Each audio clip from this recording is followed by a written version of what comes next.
Hello guys, welcome back to my channel. आज बनवणार आहे मी तव्यावरचे सोप्या पद्धतीने पावभाजी। पाव पण असं मसालेदार बनवलेले, तर रेसिपीला लवकरात लवकर सुरुवात करू। कुकर घेतले, कुकरमध्ये व्हेजिटेबल वॉश करून बटाटे टाकले, गाजर टाकले, बीट टाकले, फ्लावर वाटाणे टाकलेत आणि व्हेजिटेबल्स बारीक चॉप करून टाकायचे तरी चालेल।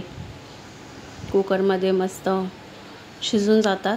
आणि आता अद्रक लसूणची थोडंसं पाणी टाकलं आणि चवीनुसार मीठ टाकलं। आता अद्रक लसूणची पेस्ट आणि काही हिरव्या मिरच्याचं वाटण करून घेणार आहे मी।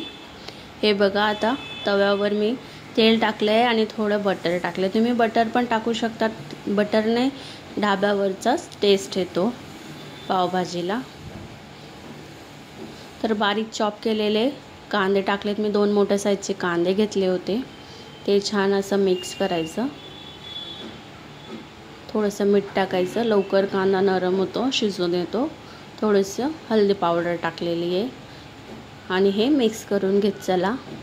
आपण जे व्हेजिटेबल टाकणार आहोत ते आता जे वाटण केलं होतं अद्रक लसूणची पेस्ट आणि हिरव्या मिरचीचं, ते छान मिक्स करून घ्यायचं अशा पद्धतीने। हे बघा, मिक्स केल्यानंतर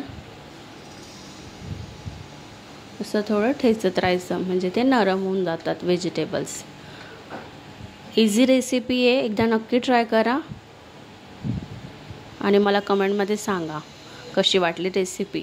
आता मी शिमला मिरची टाकली आणि टोमॅटो टाकले। टोमॅटो आधीच नाही टाकायचे, नंतर टाकायचे। आता हे देखील मी मिक्स करून घेणार आहे आणि यानंतर आपण काही मसाले टाकून घेणार आहोत। हे छान मिक्स झाल्यावर आपण लाल मिरची पावडर टाकणार आहोत आणि मेन इन्ग्रेडियंट म्हणजे पावभाजी मसाला टाकणार आहोत। हे बघा, छान मिक्स झाल्यानंतर लाल तिखट टाकलं।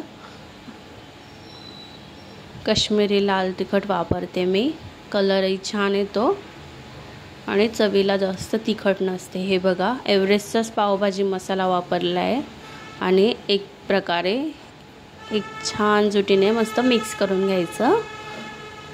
आता मी थोडं पाणी ॲड करणार आहे, अर्धा ग्लास। हे बघा, मिक्स करून घेत चला। आता मी कुकर खोलून घेणार आहे। कुकरमधले व्हेजिटेबल्स मस्त शिजून झालेले आहेत, आता त्यांना मॅश करून घ्यायचं। हे बघा, अशा पद्धतीने। आणि आपण तव्यावर हे मिश्रण टाकणार आहोत व्हेजिटेबल्सचं, जे आलूचं आपण ग्रेड केलेले ते। हे बघा, सर्व टाकून झाल्यानंतर मस्त मिक्स करायचं।